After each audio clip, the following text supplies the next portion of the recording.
Hello everyone, and welcome to the Starting Line 101 Clinic, Final Race Strategies for the Indoor Triathlon Hour.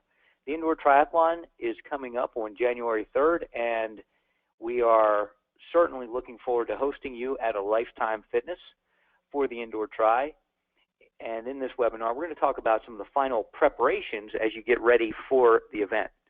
Please note that this is a rebroadcast of our webinar held on Wednesday. We were unable, due to technical difficulties, to record the meeting, so this is a rebroadcast, and this one will be shortened, and some of our guests will not be included, as well as we won't be including any Q&A in this webinar. So again, thank you for joining us today to learn about final race preparation and race strategies for the Indoor Triathlon Hour. Our objectives today, we're going to discuss race day logistics, talk a little bit about what you're going to do on race day. We're going to talk about the timeline leading up to race day, your countdown basically, and then talk about race day strategies to have a fun and just a fantastic experience. Your presenters for the Indoor Tri, there to your left you'll see me, Troy Jacobson. I'm the head coach at Lifetime Endurance, the head triathlon coach for Lifetime Fitness. And I have a pretty extensive background in the sport. I've been a coach for over 20 years and an athlete in the sport for well over 20 years, working with athletes of all abilities, from beginners all the way up to a U.S. Olympian, and helped a lot of athletes get ready for their first triathlon as well. So I really look forward to working with you. Also involved on our team, but not presenting today, is Lindsay Sachs. She's our Senior Brand and Marketing Director, and she's an integral part with everything related to our Lifetime Tri series. And also Art Johnson, who is the manager for the Indoor Tri, as well as other events, and he gets involved in sponsorship as well. And he is the go-to person for everything Indoor Tri. So if you have any questions, you can always reach out to Art Johnson. And again, they won't be on this call. This is a rebroadcast, so it'll only be me, and I'll be talking about everything related to strategy, the countdown, and race day prep.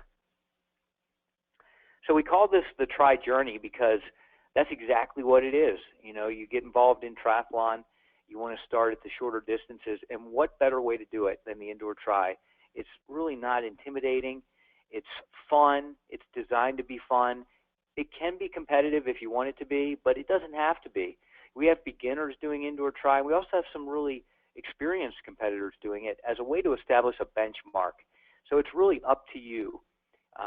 But the idea is to have fun and learn how to engage in this great sport of triathlon and then take that step to the next level, whatever that may be for you. And here you can see our common distances. So we have the Indoor Tri, that 10-minute swim, 30-minute bike, and 20-minute run. And then the next step in the progression would be your sprint tri at half-mile swim, 12 to 15-mile bike, and then a 5K run. Then you move up into the international or Olympic distance, which is the 1.5K swim, or almost a mile, the 40K bike, or around 25 miles, and then the 10K run, which is 6.2 miles. Then you progress to long course triathlon, and there you have the 70.3, which is a 1.2-mile swim, 56-mile bike, and a 13.1-mile run. And then finally, there's the ultimate triathlon for many people, the ultimate on their bucket list, and that is the Ironman triathlon. And that's the 2.4-mile swim, 112-mile bike, and the 26.2-mile run. And certainly that's an incredible goal and achievement for anyone. And as someone who's done several Ironman distance races throughout my career, I would definitely recommend it to you as well. Just an incredible experience. And we'll keep moving on here.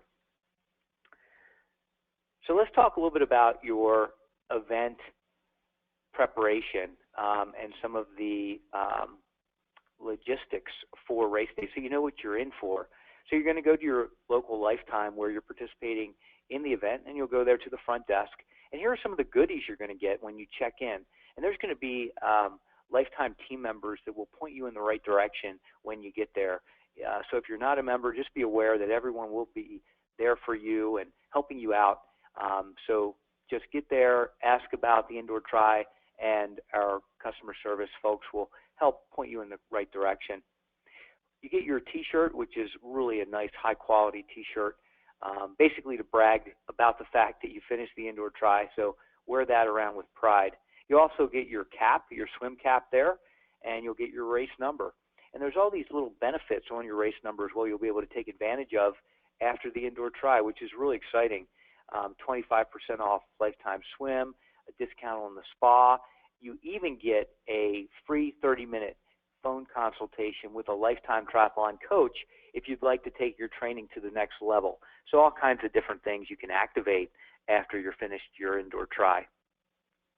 So the wave start. The first wave starts at 8 a.m., then every 20 minutes until 11 a.m., and the race director will give you more information on that in the morning. So make sure you get there early enough that you can get settled in, maybe get a little bit of a warm-up in, and we'll talk about that later. But it does start at 8 o'clock, so get there in plenty of time. There's 10 waves of 10 people each, 2 people per swim lane. Please arrive 30 minutes prior to your wave start for packet pickup, and your race director will assign your start time and communicate prior to the event. Let's talk about the format.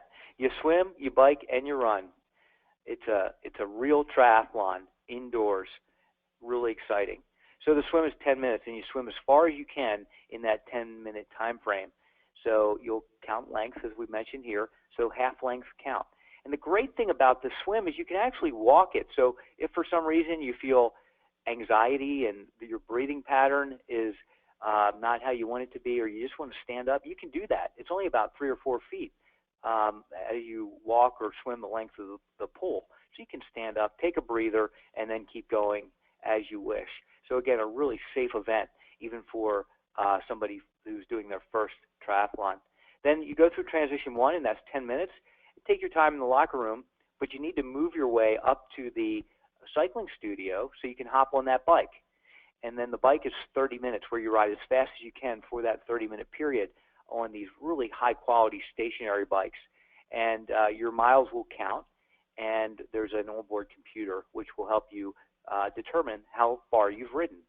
And then you'll have a 5-minute transition, and you'll head from the cycle studio to the treadmills on the fitness floor, which in most cases and in most clubs is right nearby. And bring your run shoes with you so you don't need to stop by your locker again. And remember, there's no running through the club, but you can walk briskly. And literally, you can get from the bike to the run area within a minute or two and get yourself set up. And then you run 20 minutes as far as you can. And once you start, the treadmill will keep on moving, and you can slow down and walk if you have to. So really straightforward, and it's just an awesome, awesome opportunity to do an hour workout at your own pace. You can race it if you want. You can just do it as a workout, however you want to do it. But afterwards, you are a triathlete. So really exciting. The race director will go over the official rules prior to the event. And you can also find rules, if you'd like, at our website, indoortri.com. And after your indoor triathlon, you can then take the next step in your triathlon journey and do a lifetime event.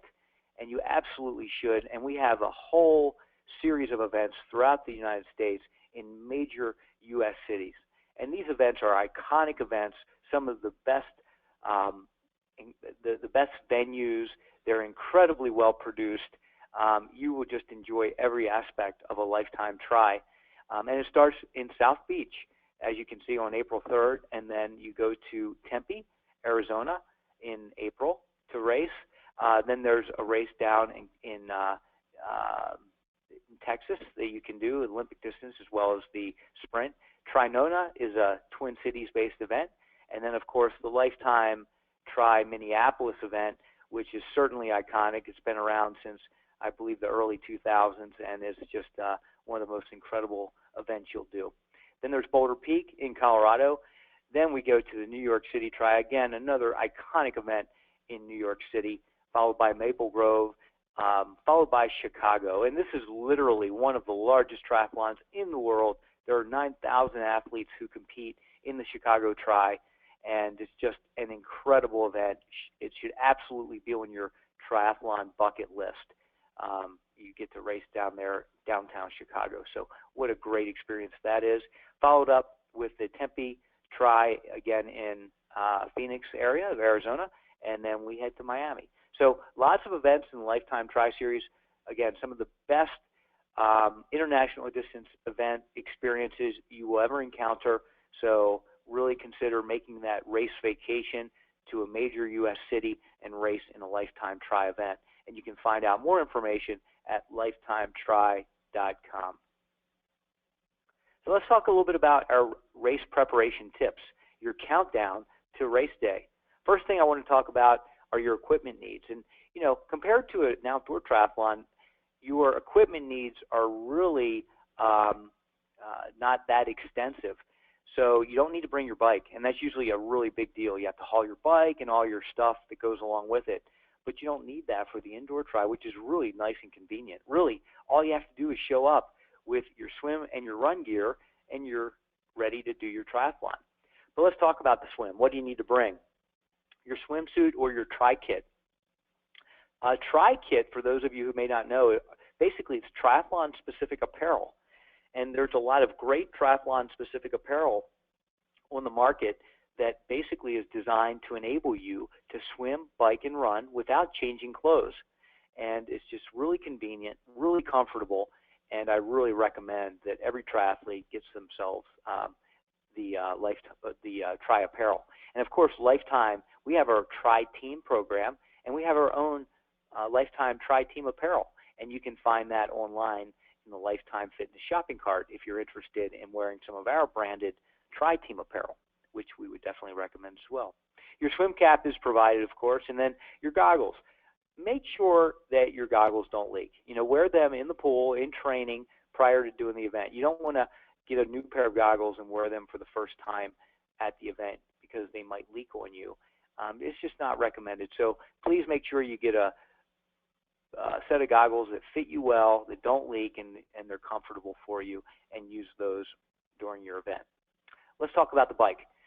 On the bike, you want to bring your cycling or your running shoes. Either way. Of course, cycling shoes give you that firmer connection to the pedal. If you'd like to do that with the SPDs, you're certainly welcome to. Otherwise, just bring your running shoes. And then, of course, comfortable cycling shorts or a bike short or a tri-kit. Again, a lot of athletes you'll see will do the swim, they'll dry off, and then they'll use their same outfit to go do the bike and then the run, leveraging the advantages of the tri-kit.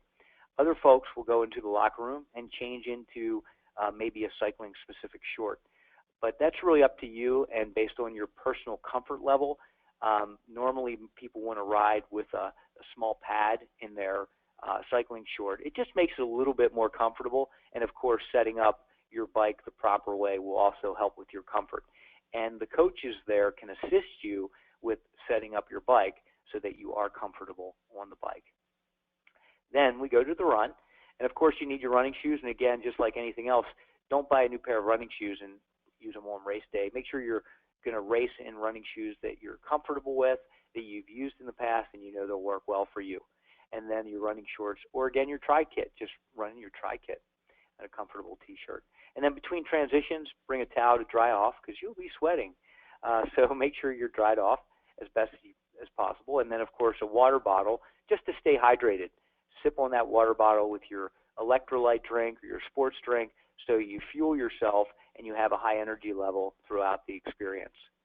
And then finally, when you're done, you'll have your dry clothes and a little bit of your post-race nutrition.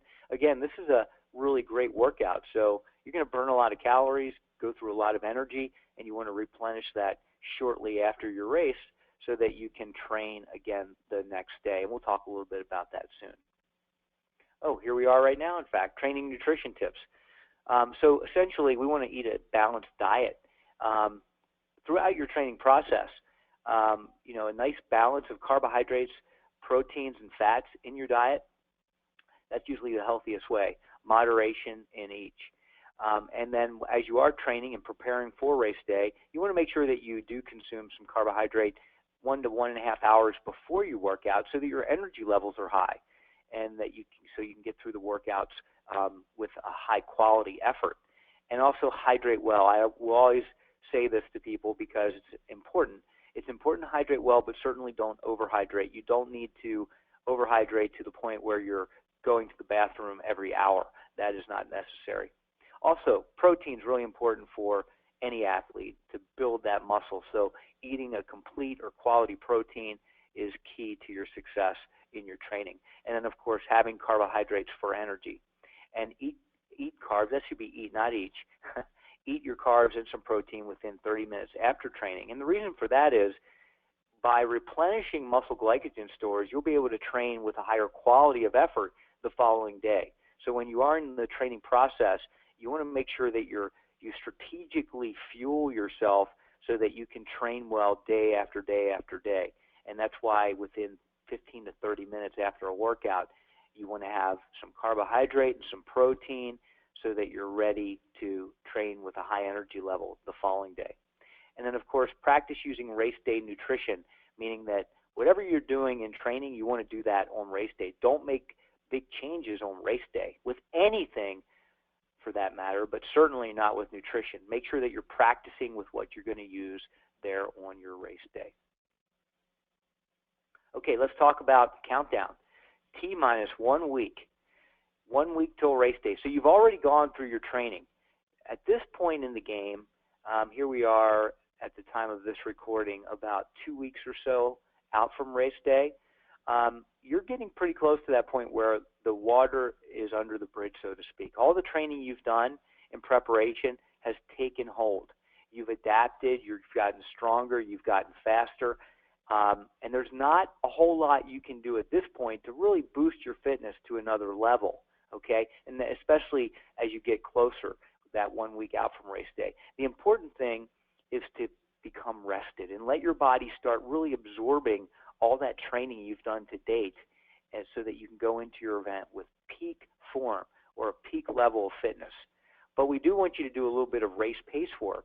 That means do some openers, do some intensity where you actually validate that lactate threshold, where you bring your heart rate up to that point that you might consider race pace. That's important to do a little bit because it keeps you really sharp, and it keeps that energy system sharp if you're going to race and really push yourself on race day. Eat to fuel yourself. Again, at this point, your training volumes and your workloads are probably going to be down a little bit, so your daily caloric expenditure is probably down as well. So you want to make sure that you're eating to fuel your performance. And for many people, that means they actually can back down a little bit on their caloric intake because you're not going to be exercising as much during the last couple weeks before your big event as you become more rested. Hydrate well, we already talked about that. Visualization, that means think about the event and how you're going to go through the process of the event. Think about your strategy. Get it in place and think about it often, almost as if in your mind's eye, you've done the race. You've already done it in your mind's eye. So when you're there on race day, you know exactly what you're going to experience, and you know exactly how to deal with any adversity you might go through. There's not going to be a whole lot of adversity there with the indoor tri, but as you do progress to triathlons outside or you get involved in longer course triathlons, you'll find that there's a lot of adversity that you will go through. So developing that skill of visualizing is really key and critical. Review your game plan, and that means your strategy for race day, and then, of course, relax. Try to stay off your feet the couple weeks, 1 week before. Try to get really adequate sleep every night, and just be rested. I tell my athletes, if you have a big project at work, either get it done well before your week before race day or put it off till after. Try to reduce those stresses in your life that might affect your performance as much as possible. All right, the countdown continues. T-minus 48 hours. It's getting close, 2 days away. You're still going to do a little bit of light training. You're still exercising. Again, you want to stay sharp. But you don't want to do a TV taper. TV tapers when you just sit on your butt, watch TV, and don't do anything. And the reason you don't want to do that is because it makes you flat. It gets you flat and lethargic. So you want to do a little bit. You want to keep your body moving. I mean, let's face it, you've been training for 8 weeks or 12 weeks or 16 weeks. Your body's used to a certain level of energy expenditure. You want to maintain a little bit of that while also adding rest to your program. Dial in your equipment. So any equipment that you will leverage, your running shoes, your goggles, as we mentioned, make sure that all that is ready to go. Don't be one of those folks that procrastinates and you're running around looking for your goggles race morning. That just adds stress. Make sure that you really dial in your equipment, get everything laid out for yourself that 2 days in advance. It just makes things a lot calmer for you. Stay off your feet when you can. So, instead of walking around, or if you need to stand up, that's okay. But if you can, sit down. And if you can, lay down. Put your feet up. Just relax. Don't stand up a lot. Try to let those legs relax as much as possible because you'll need them on race day. Continue with your performance diet. Again, we don't want to change things around a lot from what you normally do. So maintain moderation, as we've discussed. A lot of athletes will have their quote-unquote carbo loading meal 2 days before race day, not the night before, but 2 nights before. So maybe have a nice pasta dinner with a little bit of protein that night, just to make sure those muscle glycogen stores are topped off. And then sleep well 48 hours before the race day. That sleep you get 2 nights before is really more important than the sleep you get the night before, truthfully. The night before you might be anxious and you might be up and thinking about the race and be a little bit nervous, and that's okay. There's been plenty of research to show that, that 48 hours prior to race day is going to be more important in your race day performance than it is the night before. So if you're a little bit nervous or anxious the night before, no biggie. Just make sure you try to get a good night's sleep 2 nights before. And again, relax.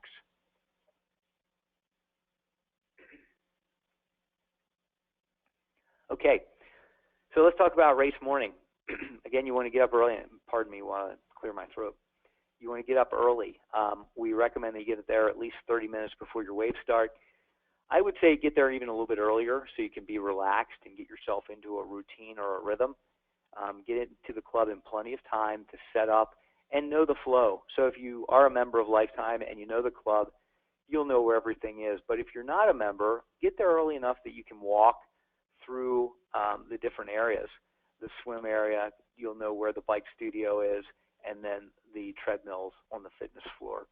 Get there in advance so you just don't have any anxiety with trying to figure out where things are. And then warm up. Depending on the club that you're participating in the indoor tri, you'll have an opportunity to warm up a little bit. I would recommend you warm up at least a little bit, even if it's doing some jumping jacks or some stretching. You don't want to start any event cold, so make sure you warm up to the best of your ability. And then again, race morning, do a little bit of visualization. You see, if you ever watch the Olympics, you see the swimmers come out on deck, and a lot of them will have their headphones on and their hoods over their heads, and they're just really in their own mind, in their own space. They're visualizing their performance. They're visualizing going hard off the blocks, coming hard off the wall, nice and streamlined, and all these different aspects of the event. That's what you want to do. You want to visualize what you're going to do out there on race day. Run through the scenario in your mind's eye, and it'll really go smoother for you out there on race day.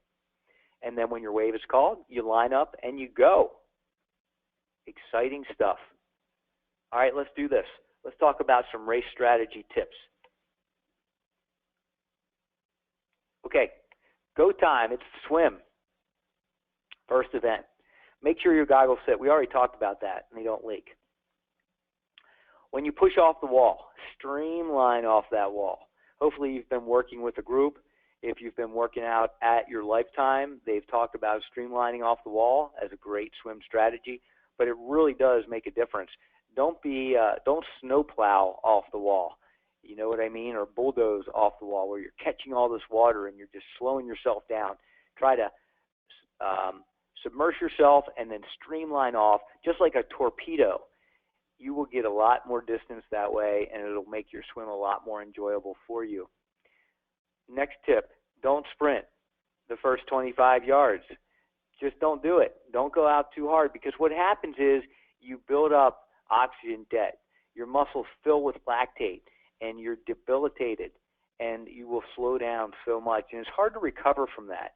So if you sprint off the gun, it's really hard to get it back. And you have a 10-minute swim, so you need to pace yourself according to your ability level.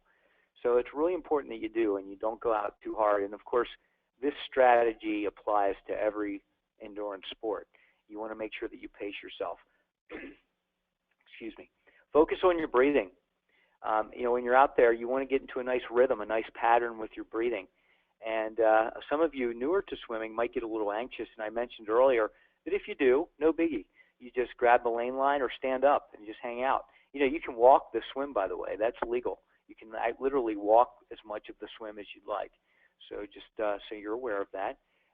But it's a really low-key environment, a low-key event. So make sure that you take care of yourself out there and you don't get too anxious about it. Get long and stroke strong. If you're a swimmer, you know what that means. It means reach, and really pull hard through that water. Get that nice reach, that nice body rotation, and try to see how far you can go with each stroke. That's the most efficient way to swim, and that's how you're going to get to that other end faster. So get long and stroke strong. And then establish a nice comfortable rhythm, a nice comfortable pace as you go through your swim. And get as many laps as you can. Let's talk about the bike. First of all, you want to hydrate before you start. So you have that 10 minutes, right? Remember we talked about that transition. So you've been swimming hard for 10 minutes. You're going to sweat and burn a lot of energy in that time period.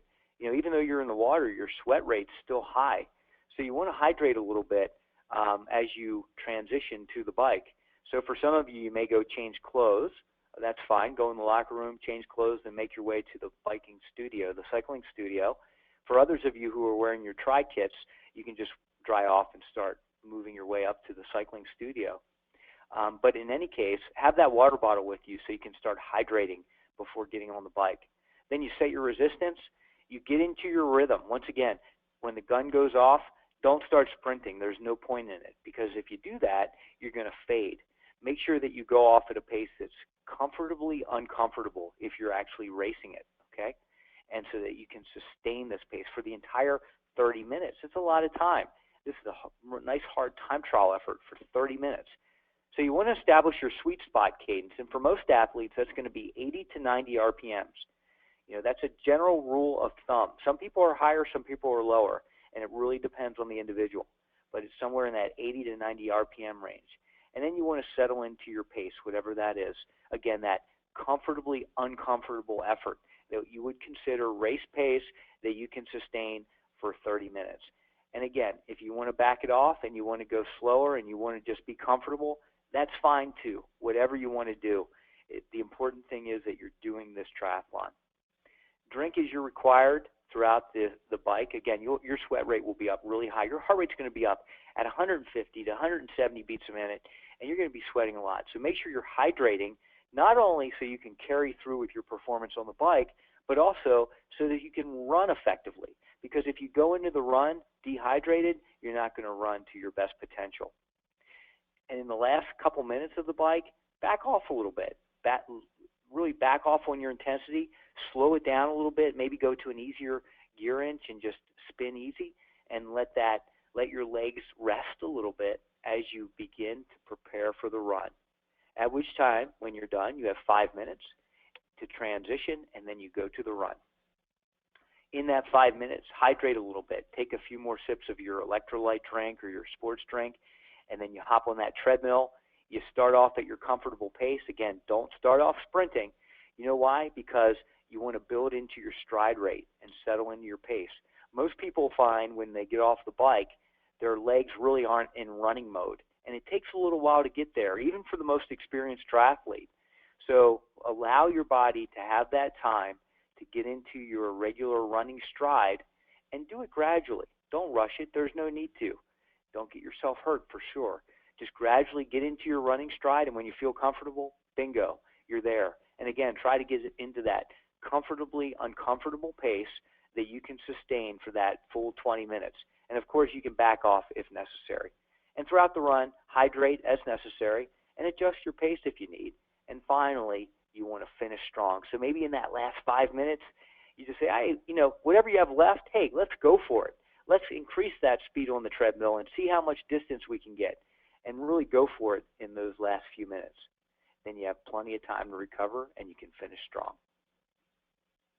Okay, so we've gone over the race day strategy to some extent. We've gone over some of the T-minus, the countdown to race day, and I hope you learned a few things that you can apply to your experience coming up.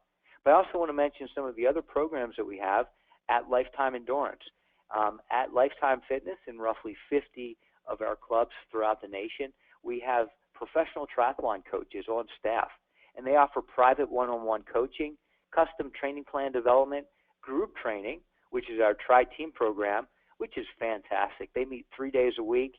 You work out with your team. It's for athletes of all levels and abilities, and they have a great time. And in addition to getting in great shape, they have a great time. They go to races together and everything else. And then, of course, we have our training camps, which are open to everyone.